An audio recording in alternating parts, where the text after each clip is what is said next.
आज 11 सितंबर है, दिन गुरुवार। आइए जानते हैं बिहार की 30 फटाफट बड़ी खबरों को। और इस न्यूज़ को आप किस जगह से देख रहे हैं, हमें कमेंट बॉक्स में ज़रूर बताएं। पटना शहर के लिए स्वच्छ वायु सर्वेक्षण रिपोर्ट बहुत ही निराशाजनक है, यानी इसकी रैंकिंग में गिरावट आई है। रिपोर्ट के अनुसार 10 लाख से अधिक आबादी वाले 48 शहरों की श्रेणी में पटना 27वें स्थान पर है। पिछले साल यह रैंकिंग में 10वें स्थान पर था। वहीं 3 से 10 लाख की दूसरी श्रेणी की रिपोर्ट में गया के रैंक में भी गिरावट आई है। गया 8वें से 11वें स्थान पर चला गया है। हालांकि मुजफ्फरपुर की आबो हवा पहले से बेहतर हुई है। बिहार विधानसभा चुनाव 2025 की तैयारियां अब तेज हो गई हैं। निर्वाचन विभाग ने राज्य के सभी 38 जिलों में मतदान केंद्रों का निर्धारण कर दिया है। इस बार 233 विधानसभा क्षेत्रों के लिए कुल 90,712 मतदान केंद्र बनाए गए हैं। पिछले चुनाव की तुलना में यह संख्या करीब 12,817 अधिक है। सबसे ज़्यादा मतदान केंद्र राजधानी पटना जिले में बनाए गए हैं। यहाँ 14 विधानसभा क्षेत्रों में कुल 5,665 बूथ होंगे। वहीं सिर्फ एक विधानसभा क्षेत्र वाले शिवहर जिले में सबसे कम 368 मतदान केंद्र होंगे। वैशाली जिले के गोरौल प्रखंड के चकव्यास में डिग्री कॉलेज का निर्माण किया जाएगा। इसकी आधारशिला 12 सितंबर को आयोजित भव्य समारोह में मुख्यमंत्री नीतीश कुमार रहेंगे। इस डिग्री कॉलेज का निर्माण राजकीय उच्च माध्यमिक विद्यालय गोरौल की करीब 7 एकड़ जमीन पर किया जाएगा। मुख्यमंत्री नीतीश कुमार ने सामाजिक सुरक्षा पेंशन योजना के तहत 1283.95 करोड़ रुपए 1.13 करोड़ से अधिक लाभार्थियों के बैंक खाते में ट्रांसफर किए हैं। बुधवार को मुख्यमंत्री ने सचिवालय स्थित संकल्प कक्ष से इस राशि को जारी किया है। इस दिन किए गए ट्रांसफर के तहत सितंबर महीने की पेंशन राशि लाभुकों के खाते में जमा की गई है। जून महीने से ही राज्य सरकार ने पेंशन की राशि 400 से बढ़ाकर 1100 प्रति महीना कर दिया है। कार्यक्रम के मौके पर मुख्यमंत्री ने अधिकारियों को निर्देश दिया कि कोई भी पात्र पेंशनधारी योजना से वंचित न रह जाए। अगर कोई योग्य व्यक्ति अब तक छूट गया हो तो उसे जल्द से जल्द लाभ दिलाने की व्यवस्था सुनिश्चित की जाए। इस मौके पर उप मुख्यमंत्री विजय कुमार सिन्हा, मंत्री मदन सहनी समेत विभाग के कई वरिष्ठ नेता अधिकारी मौजूद रहे। बिहार के यात्रियों के लिए खुशखबरी। पूर्व मध्य रेलवे ने लंबे समय से चली आ रही मांग को पूरा करते हुए तेजस राजधानी और संपूर्ण क्रांति एक्सप्रेस सहित कई प्रमुख ट्रेनों को नए स्टेशन पर ठहराव देने का ऐलान किया है। यह बदलाव 10 सितंबर से लागू होगा।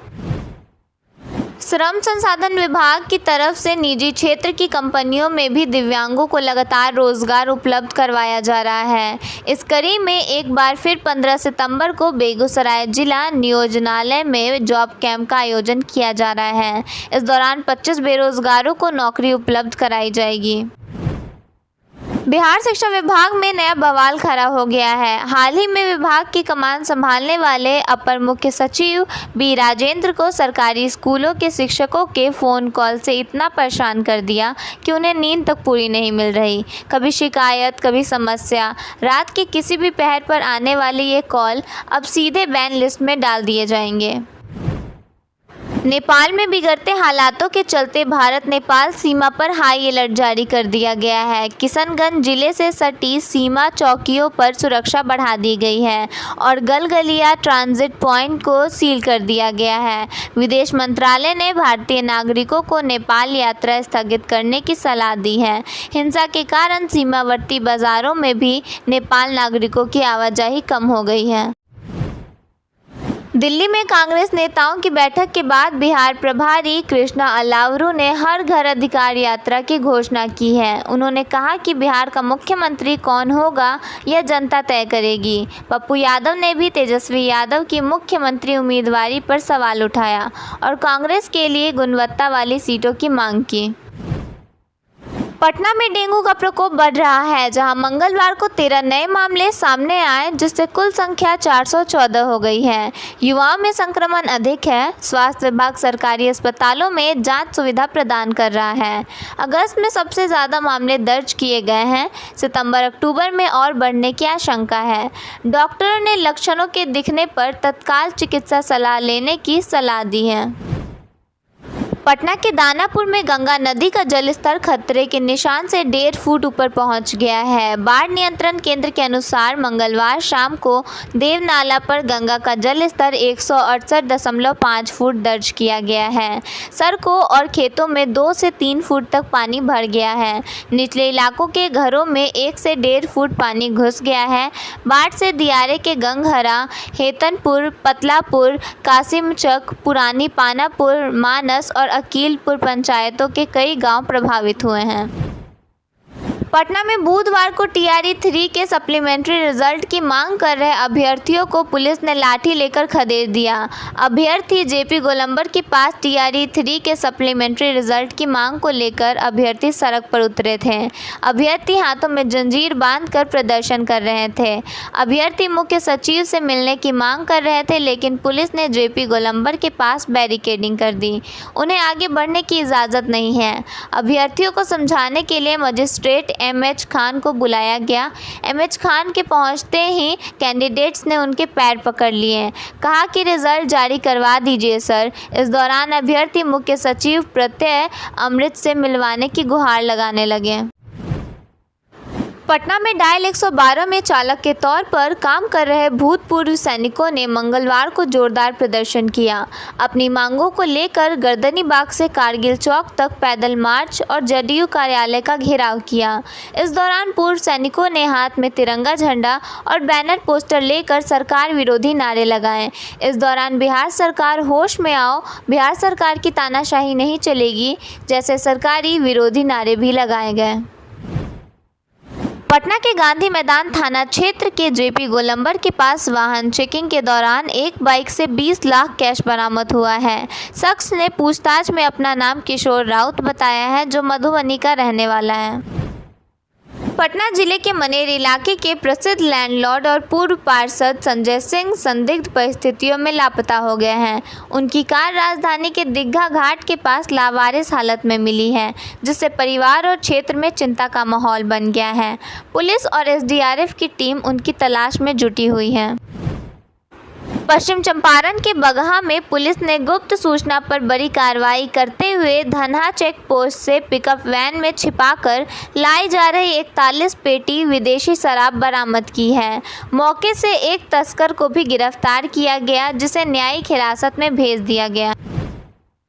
नेपाल में राजनीतिक अस्थिरता के कारण भारी उथल पुथल मची हुई है। युवाओं ने सड़कों पर प्रदर्शन शुरू कर दिया है और सेना ने देश की कमान संभाल ली है। इसी बीच जलेश्वर जेल से भागे 10 कैदी भारतीय सीमा में प्रवेश करने की कोशिश करते हुए सीतामढ़ी बॉर्डर पर पकड़े गए हैं, जिन्हें एसएसबी ने हिरासत में लेकर पुलिस के हवाले कर दिया है।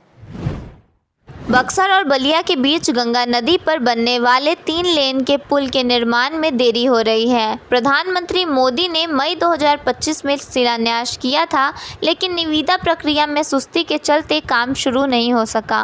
पुल बक्सर पटना NH 922 का हिस्सा होगा और पूर्वांचल एक्सप्रेसवे को जोड़ेगा, जिससे पटना से दिल्ली के सफ़र में समय की बचत होगी। पटना के दनियावा प्रखंड में सुरगापर गांव के प्राथमिक विद्यालय के छात्र और शिक्षक पिछले 2 महीने से एक बड़ी समस्या से जूझ रहे हैं। करीब 2 महीने पहले स्कूल के पीछे खड़ा एक विशाल पेड़ अचानक इमारत पर गिर पड़ा। हादसे में छत टूट गई और पूरा परिसर मलबे से भर गया। हैरानी की बात यह है कि आज तक मलबा नहीं हटाया गया, जिससे पढ़ाई बाधित हो रही है और बच्चों की जान खतरे में है। अमेरिकी राष्ट्रपति डोनाल्ड ट्रंप ने कहा है कि भारत और अमेरिका के बीच व्यापार समझौते के लिए आने वाले हफ्तों में उनके और प्रधानमंत्री नरेंद्र मोदी के बीच बातचीत होगी। ट्रंप ने ट्रुथ सोशल पर पोस्ट किया, मैं यह बताते हुए खुश हूं कि भारत और अमेरिका व्यापारिक रुकावटों को दूर करने के लिए बातचीत जारी रखे हुए हैं। उन्होंने कहा, आने वाले हफ्तों में मैं अपने बहुत अच्छे दोस्त प्रधानमंत्री मोदी से बातचीत के लिए उत्सुक हूं। मुझे पूरा यकीन है कि हमारे दोनों महान देशों के लिए एक सफल नतीजे तक पहुंचने में कोई मुश्किल नहीं होगी। भारत और अमेरिका के बीच कई दौर की बातचीत के बाद भी व्यापार समझौता नहीं हो पाया है। अगस्त महीने की शुरुआत में ट्रंप ने भारत पर कुल 50% टैरिफ लगाया था, जो कि मौजूदा वक्त पर लागू है। कतर में हुए इजरायली हमले में हमास के नेताओं को निशाना बनाए जाने पर भारत ने प्रतिक्रिया दी है। भारतीय विदेश मंत्रालय ने एक बयान जारी कर कहा, हमने दोहा में इजरायली हमलों से जुड़ी रिपोर्ट्स देखी हैं। हम इस घटनाक्रम और क्षेत्र की सुरक्षा स्थिति पर इसके प्रभाव को लेकर चिंतित हैं। भारतीय विदेश मंत्रालय ने कहा, हम संयम और कूटनीति की अपील करते हैं ताकि क्षेत्र में शांति और सुरक्षा को कोई खतरा न रहे। मंगलवार को इजरायल ने कतर की राजधानी दोहा में हमास के सीनियर नेताओं को निशाना बनाकर हमला किया। हमास ने इस हमले की निंदा की है, वहीं कतर ने इसे कायराना और अंतर्राष्ट्रीय कानून का खुला उल्लंघन बताया, जबकि इजरायल का कहना है कि यह हमला पूरी तरह जायज़ था क्योंकि उसने निशाने पर हमास के वे वरिष्ठ नेता थे जिन्होंने 7 अक्टूबर 2023 को इजरायल पर हमला करवाया था।